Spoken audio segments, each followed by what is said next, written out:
This is Valley View News, and here are today's headlines. Thousands of people show up in Hollywood in protest for the Me Too March. The CSUN men's basketball team kicks off their season. The San Fernando Valley is looking for ways to help the homeless epidemic.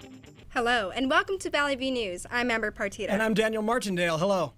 More than 400 people were killed and nearly 7,000 were injured after a 7.3 earthquake struck the Iran-Iraq border last Sunday.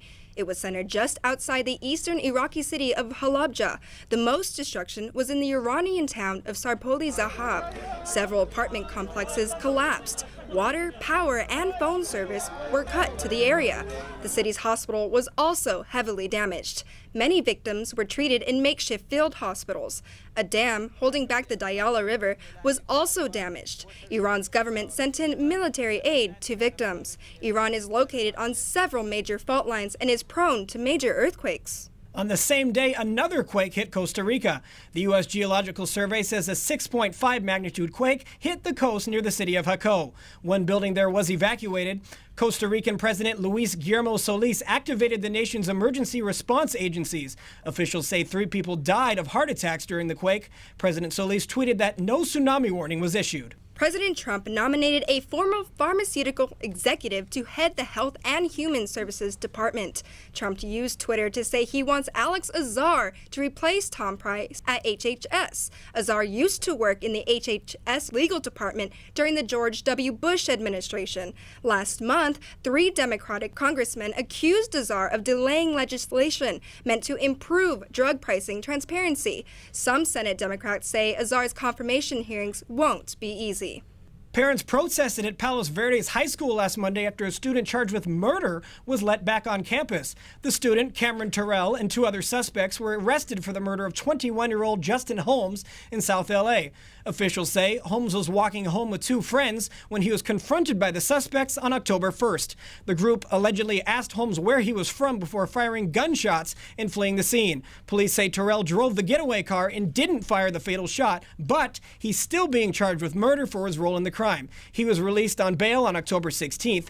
LAPD says gang affiliation charges are being filed against all 3 defendants. They'll appear in court on November 27th. Closing statements began in the murder case of an 8-year-old Palmdale boy.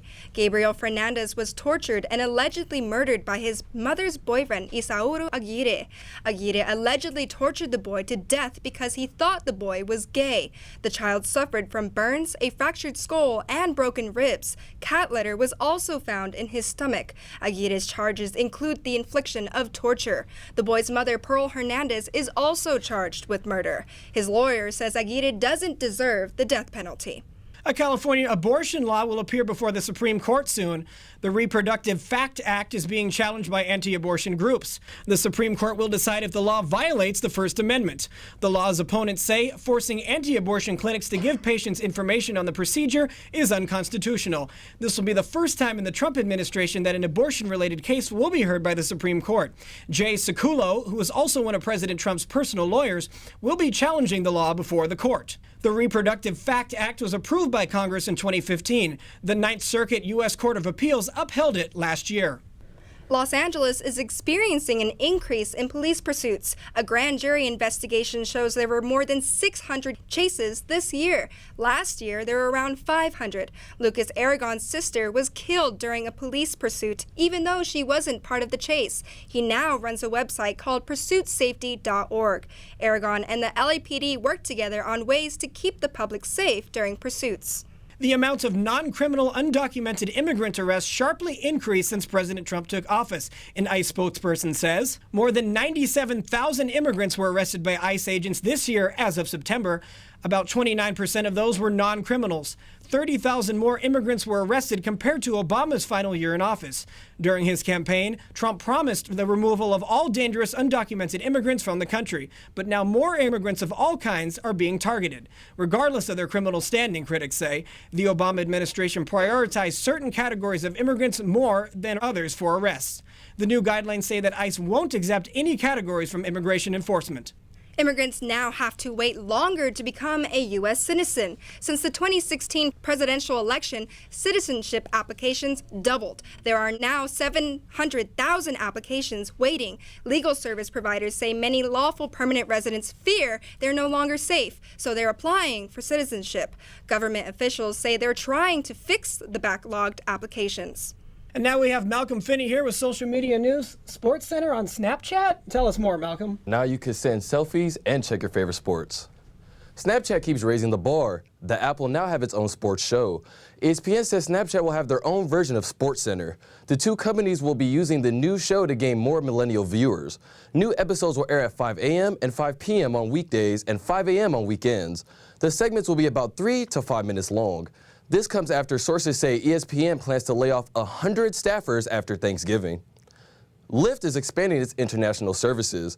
It's entering the Toronto, Canada market. The company already operates through partnerships with other ride-sharing companies in Southeast Asia and China. Lyft CEO, Logan Green, says they've had their sights set on international expansion for some time. Lyft is trailing behind competitor Uber in expanding abroad. However, Uber is facing challenges in other countries. London pulled Uber's operating license, and Quebec wants commercial drivers to complete at least 35 hours of training before driving for a service. Lyft says they will begin operating in Toronto next month. The fight against Alzheimer's takes a swing in the right direction. Bill Gates has donated $50 million to the Dementia Discovery Fund. Statistics show that more than 5 million Americans have Alzheimer's, and the number is rising. Gates says the donation has a little bit of a personal aspect. Yes, my family, including several of the men in my family, have had this disease, and so I'm seeing how tough it is. He said watching loved ones struggle with a disease that robs them of their mind is hard. Gates believes effective treatment for Alzheimer's is a decade away. There's a social media war brewing over the Keurig brand. The bashing comes because Keurig pulled their advertising from the Sean Hannity show. Hannity recently interviewed Alabama Senate candidate Roy Moore. Moore is accused of participating in sexual activities with a 14-year-old girl. A leader of a liberal advocacy group tweeted that Hannity was defending Moore and reprimanded the women who came forward, along with revealing a list of Hannity's sponsors. Keurig was one of the many sponsors who replied to the tweet stating they were dropping the advertisement. People who support Keurig's decisions started hashtag Buy Keurig for Christmas. Fans of Hannity opposed with hashtags Boycott Keurig and Keurig Smash Challenge. That's all I have for today for social media. Back to you guys. Thanks, Malcolm. When we come back, a former vice president may be running for president in 2020.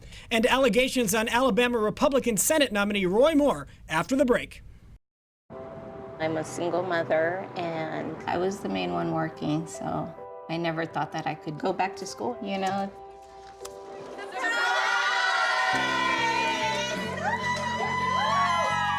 My sister, my mother, everybody wanted to help me with my kids.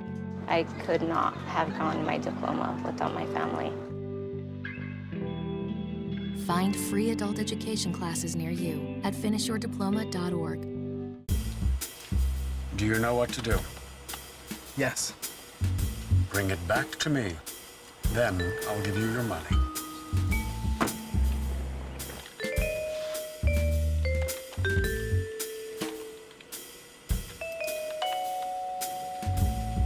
Frank Thomas, you are under arrest for the theft of trade secrets. Come with me. Bye-bye, Frank. Theft of trade secrets is illegal. Open road, here comes the Heffley family. Whether it's a short trip or a long haul. Estimated time, 47 hours. They will beg. You're hungry? I'm happy to provide. They will plead. Deep fried butter on a stick. But whatever you do, don't wimp out. Now you're talking. Make them buckle up. He can't hurt. Remember, safety first. Cheese curls second. Are you orange?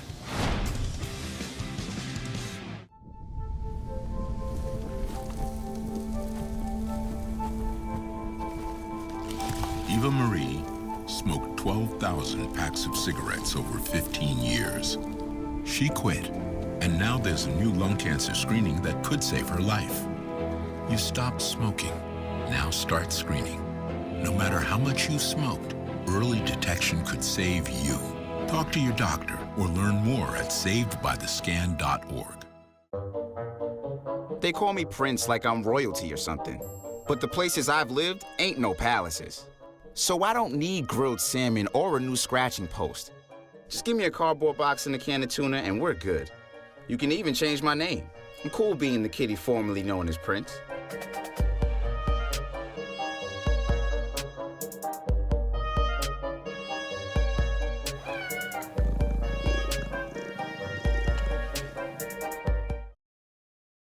Trump versus Biden in 2020? It could happen. Former Vice President Joe Biden went on NBC's morning shows last Monday. He says he doesn't rule out running for the Democratic presidential nomination, but Biden says he'll make his final decision when the time comes.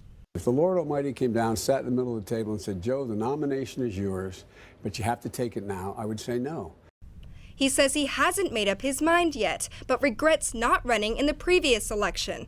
Biden has been openly critical of Hillary Clinton's campaign and says he thinks he could have won if he ran. Biden will be 77 years old in 2020. For the first time in a decade, 3 United States Navy aircraft carriers sailed together. The USS Ronald Reagan, Theodore Roosevelt, and Nimitz practiced drills for 4 days along the western Pacific Ocean. These aircraft carriers are meant to intimidate North Korea. Japanese and South Korean military vessels joined in some of the exercises as well. The commander of the U.S. Pacific Fleet says this is a strong testament to the fleet's ability, as well as the commitment to the security and stability of the region. More Republicans are urging Roy Moore to drop out of the Alabama Senate race. The Washington Post reports 30 people claim that Moore dated teenage girls while he was in his 30s. 5 women have accused the Alabama Republican of sexual misconduct. They include Lee Korfman, who says Moore tried to engage in a sexual relationship with her when she was 14 years old, and Beverly Young Nelson, who says Moore sexually assaulted her when she was 16. This has nothing whatsoever to do with the Republicans or the Democrats. It has everything to do with Mr. Moore's sexual assault when I was a teenager. Moore denies the allegations and says he will sue the Post.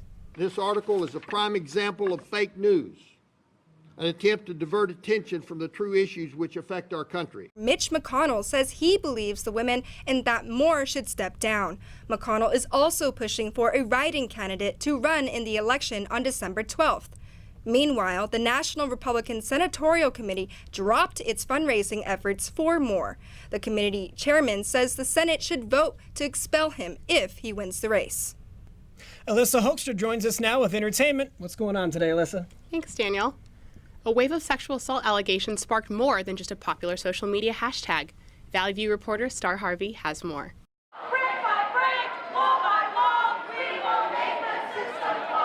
Thousands of people marched and protested in the streets of Hollywood to support victims of sexual assault and harassment. Sexual violence has got to go. I wanted to make a statement. I wanted to take it off the internet and put it out in public so that people could see, like, we're done. We've had enough. We don't want this happening anymore. We want to change attitudes, and we also want to find solutions.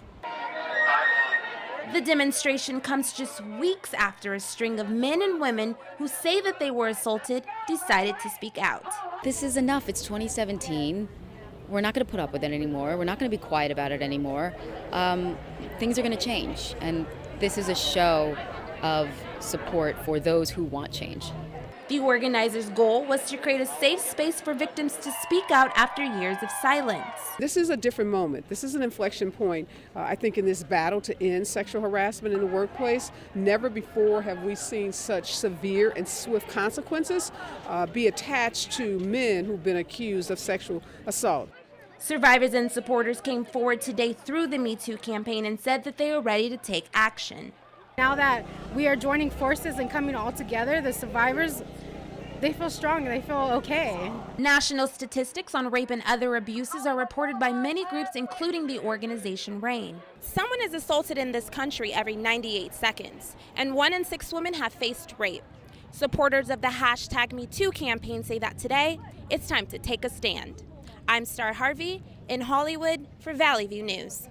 Actress Elizabeth Perkins held a sign with the name of actor James Woods at a sexual misconduct protest last Sunday in Hollywood. The protest was a part of the Take Back the Workplace march organized by comedian Tess Rafferty. During the march, Perkins walked with a sign that read, James Woods, #MeToo. Perkins isn't the only star to come forward this week. Gold medal gymnast Allie Raceman says she was sexually assaulted by USA team doctor Larry Nassar. Nassar pleaded guilty to child pornography charges in July and faces 22 to 27 years in prison. DC Comics also fired longtime editor Eddie Berganza after reports saying he sexually harassed female colleagues for years.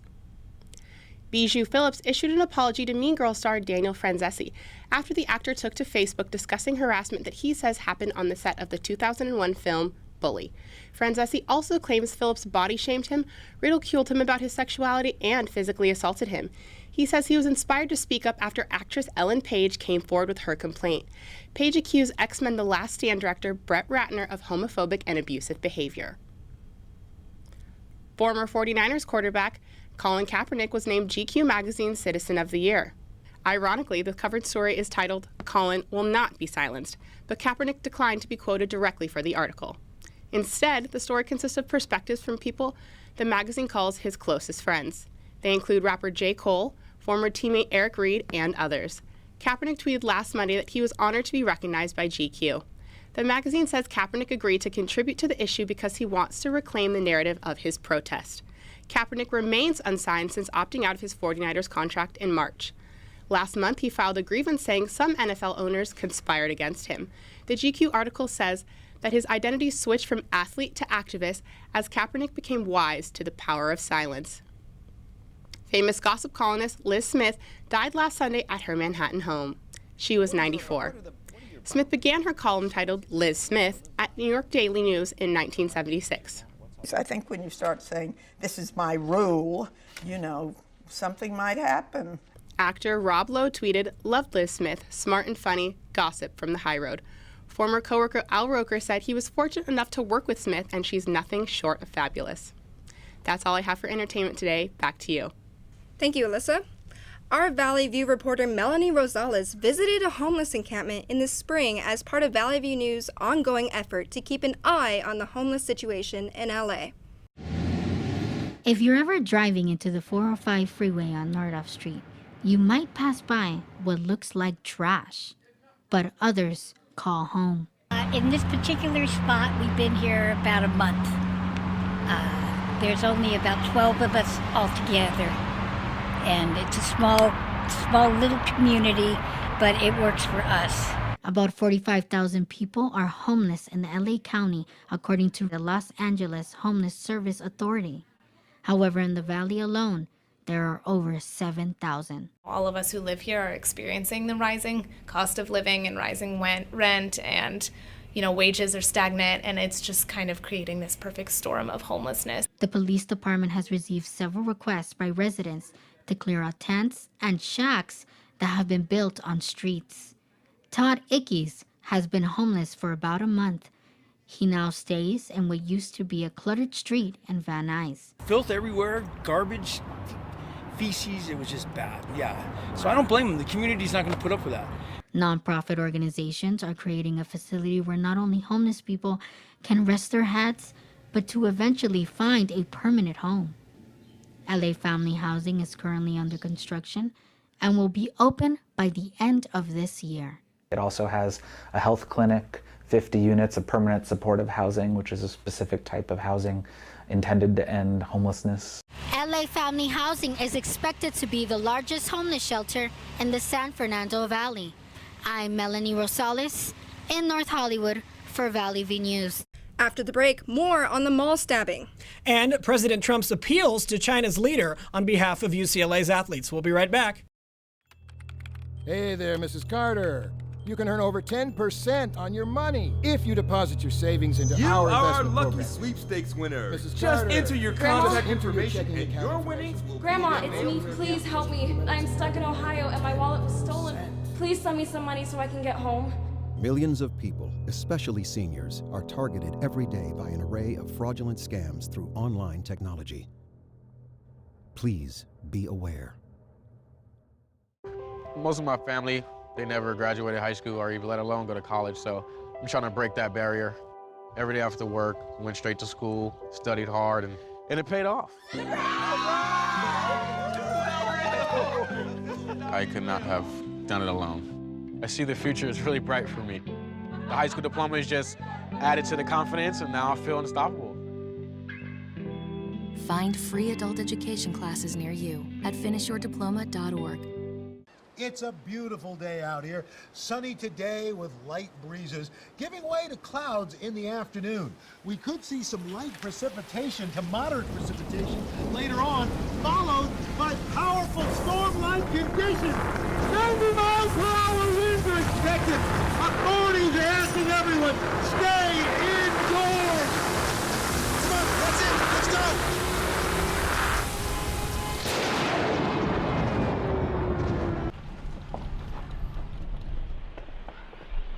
Got a quarter?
Well, it turns out President Trump personally sought the help of Chinese President Xi Jinping to resolve the case of the 3 UCLA basketball players accused of shoplifting.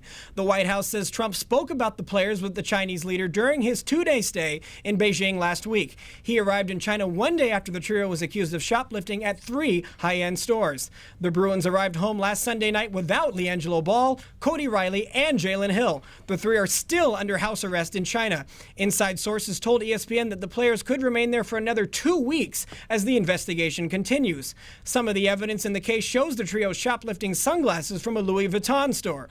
The team was in China for their season opener against Georgia Tech last Friday night. UCLA won 63-60 without those 3 players.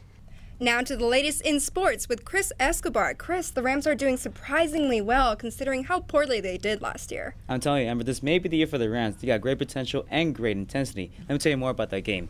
Well, the Rams were able to run over the Texans and add another W to their record. Let's get it started. Rams leading the Texans by 3. Here's Jared Goff with the play action, then throws a short one to Todd Gurley. Gurley trying to find an open space. Will he go all the way? No, he will get tripped up around the 30-yard line.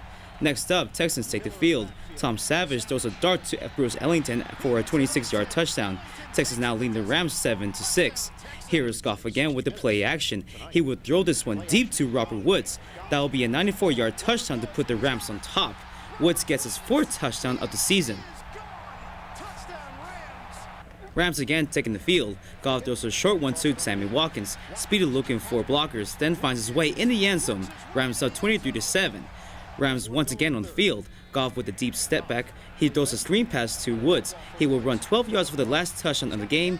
Rams placing the dagger 33-7. They are now 7-2 and still remain first place in the NFC West. Now to baseball. The Dodgers may land another Japanese player. Pitcher Shohei Ohtani may get to play in the major league soon. The MLB and Nippon Professional Baseball League are negotiating details of a deal. The Dodgers and a few other clubs are trying to add the two-way star in their roster. A general manager meeting takes place next month in Orlando to discuss trades and free agents. Now on to Jacksonville, where the Chargers are seeking to boost their way up to first place in their division. Here is Brad Norton ready to punt this one away. But wait, the Jags fooled the Chargers with a fake punt. Corey Grant dodging and hurdling to find his way in the end zone. Jaguars starting the game with a 7-0 lead. Chargers on the field, Phillip Rivers takes the snap and throws one to Austin Eckler. He will run 22 yards for a touchdown. Chargers leading 14-7. Next up, Jags on the field. Blake Bortles rolls to the right. He throws a 6-yard pass to Marcellus Lewis. Jags adds 2 more points to tie the game at 14. Now Chargers back on the field. Rivers hands this one off to Eckler, but he will fumble. Jags recover the ball, but unfortunately will get the touchdown. Instead, they tie the game at 17 to go into overtime. Now we go into overtime. Rivers pedaling back, then throws one deep to Travis Benjamin, but Benjamin gets ripped away by O.J. Boye. That will be the second Chargers turnover of the game. Jags now with a chance. They will go for a field goal. Here is Josh Lambo with a 30-yard kick, nearly blocked but goes to the uprights. Jaguars taking the win 20-17. The Chargers get their 6th loss of the season as they are 3rd place in the AFC West. The season's men's basketball kicked off their season last week. Valley View reporter Shelby Charlene has more. Last Friday night, people lined up to see the CSUN men's basketball team take on the Life Pacific Warriors in their 60th season opener. The Matadors come into the season with 6 true freshmen after going 11-19 last year and finishing 6th in the Big West Conference. Freshman guard Terrell Gomez had 15 points, 5 assists, and 2 rebounds in his first game. I thought Gomez did a great job running the team, hits his shots, plays pick and roll. He's got such a huge heart, and he has built-in leadership qualities. There's just not a doubt that he is an individual that will always be a leader.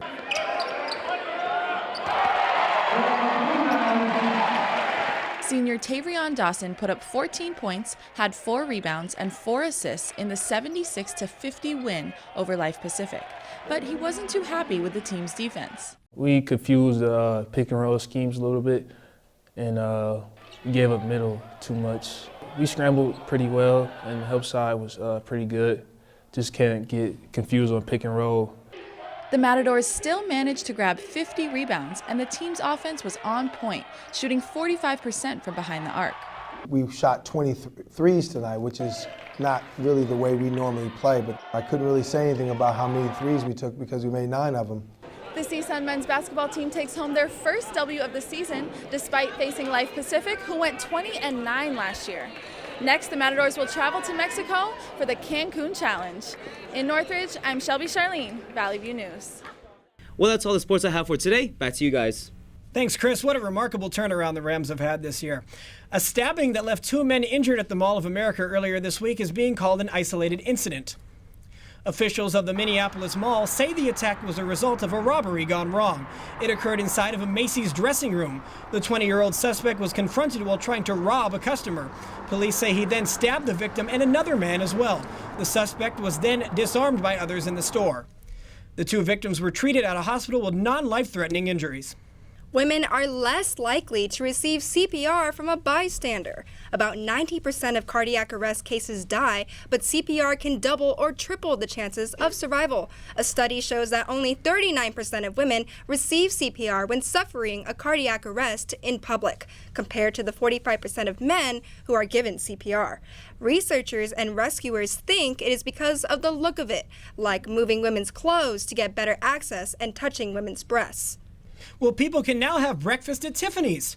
Not the actual jewelry store like Audrey Hepburn, but at their flagship store in New York City. The Blue Box Cafe had their grand opening last Friday. The cafe is located on the 4th floor. Their signature breakfast is named after the movie Breakfast at Tiffany's. It's priced at $29 and includes coffee and a croissant. Tiffany & Company, like other retailers, have been focusing on improving the shopping experience for their customers. Just like the movie. Too bad it's too far away. Thank you for watching Valley View News. I'm Amber Partita. And I'm Daniel Martindale. We'll see you right back here next week.